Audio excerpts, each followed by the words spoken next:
ओम शांति। आज कई बार हमारे मन के अंदर सवाल उठता है कि क्या मरने के बाद भी हमें कर्मों का फल मिलता है या नहीं। लेकिन अगर हम ये देखें या खुद से ही हम सवाल करें कि जब मेरे पास अच्छे या बुरे कर्मों का हिसाब किताब है तो वो भले शरीर छूट भी जाएगा तो भी मुझे देना पड़ेगा। अब उसके लिए कैसे पता चले कि यही मेरे कर्मों का हिसाब किताब है।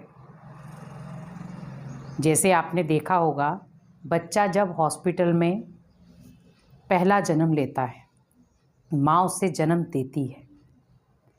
जन्म देते ही उस बच्चे के अंदर बहुत सारी बीमारियां आ गई या शरीर का कोई ऐसा अंग काम नहीं कर रहा। जैसे बहुत सारे बच्चों में सुना दिल का छेद हो गया, किडनी फेल हो गई, हार्ट डैमेज हो गया, बहुत सारी चीज़ें।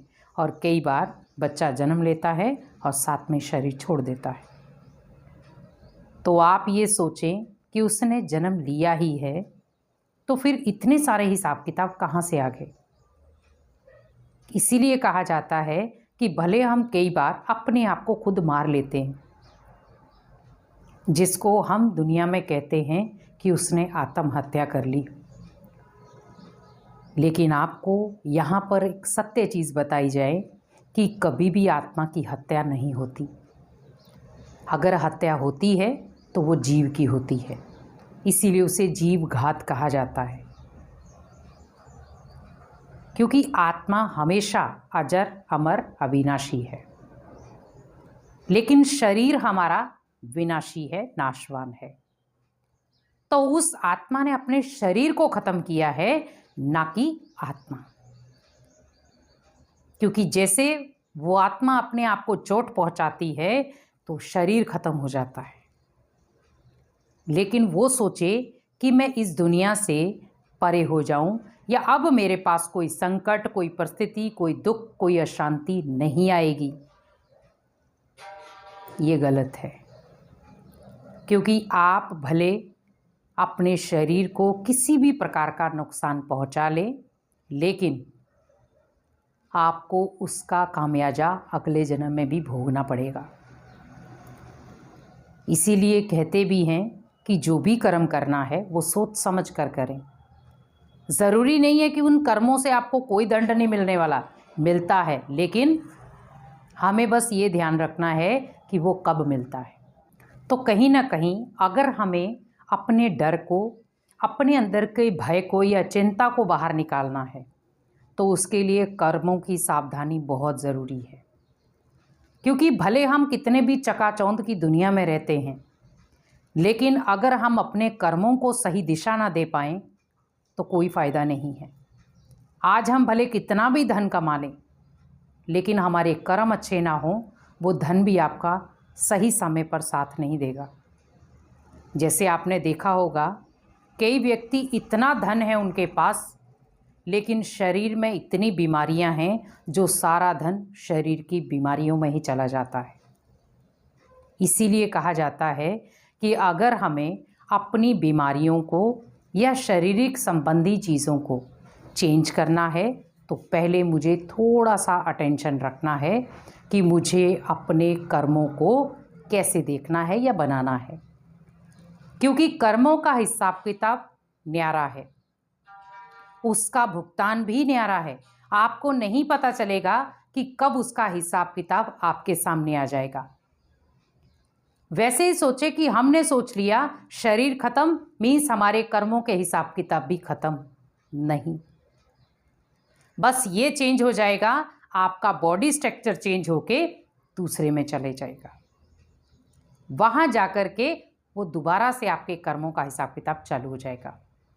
जैसे आपने देखा होगा कि एक मोबाइल है, जब हम मोबाइल के अंदर मेमोरी चिप डालते हैं, उसमें बहुत सारे गाने डाले हुए हैं, लेकिन अब आपका मोबाइल हो गया है ख़राब, स्क्रीन टूट गई, मोबाइल टोटली डैमेज है। हम क्या करेंगे, उसमें से सिम भी निकाल लेंगे और मोबाइल का मेमोरी कार्ड भी निकाल लेंगे और हम ये दोनों चीज़ें निकाल करके दूसरे फ़ोन में डाल लेंगे। तो नया फ़ोन आ गया, हम पुराने को देखेंगे भी नहीं। और जब भी कोई आपसे पूछे कि आपका पहले वाला फ़ोन कहाँ है, तो हम क्या कहते हैं, वो ख़राब हो गया, वो चल नहीं रहा।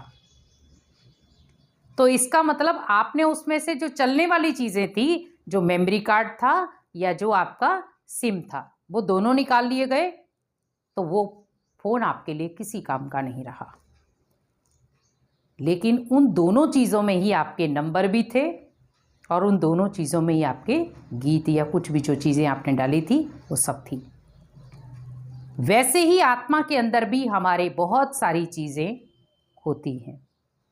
अच्छे कर्मों का रिकॉर्ड भी उसी के अंदर है, बुरे कर्मों का रिकॉर्ड भी उसी के अंदर है। लेकिन आपको बस ये ध्यान रखना है कि हमें कौन से कर्मों का कब हिसाब किताब देना पड़ेगा।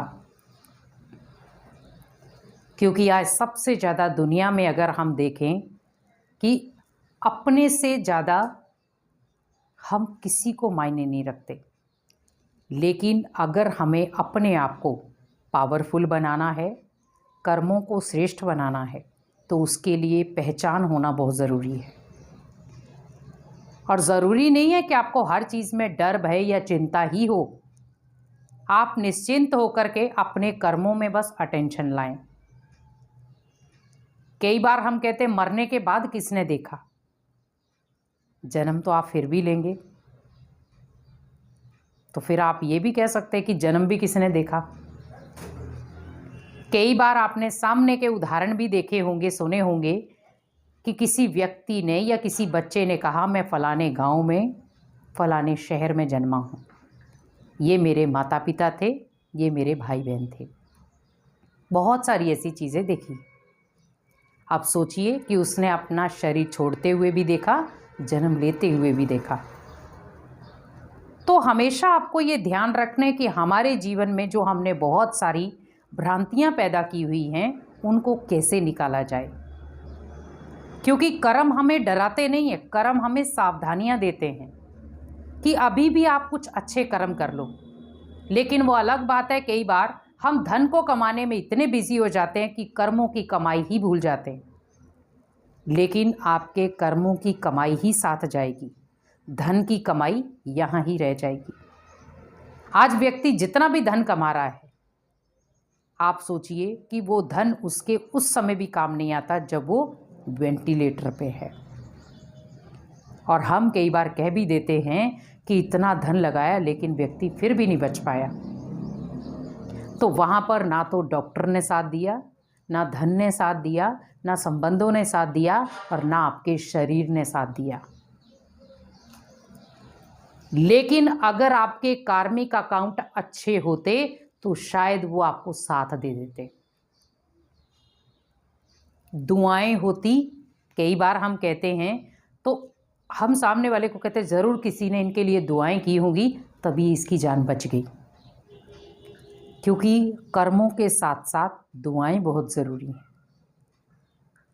क्योंकि अगर कर्म अच्छे हैं तो आपको दुआएं ओबियसली मिलेंगी, और कर्म बुरे हैं तो आपको दुआओं के ऑपोजिट भी मिल जाएगा।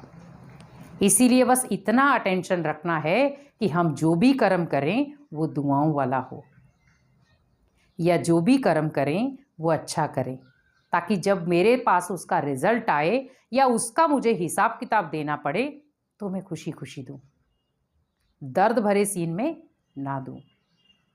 तो हमें बस अपने कर्मों की सावधानी को देखना है कि मेरे कर्म मेरे से क्या लेना चाहते हैं। अगर वही सावधानी मनुष्य धारण करना शुरू हो जाए तो ना तो दुनिया में उल्टे सुलटे कार्य हों और ना हम किसी को बोले उल्टा सुलटा करने के लिए। तो बस इतना आपको ध्यान रखना है कि हमें अपने कर्मों को समझना है, और कर्मों का फल हमेशा हमें मिलेगा। लेकिन वो कब मिलेगा, कैसे मिलेगा, वो कर्म डिसाइड करते हैं। तो हमेशा याद रखें कि हमें अच्छे कर्म कर रहे हैं ताकि उसका फल हमें कभी भी मिले, लेकिन वो खुशियों भरा हो।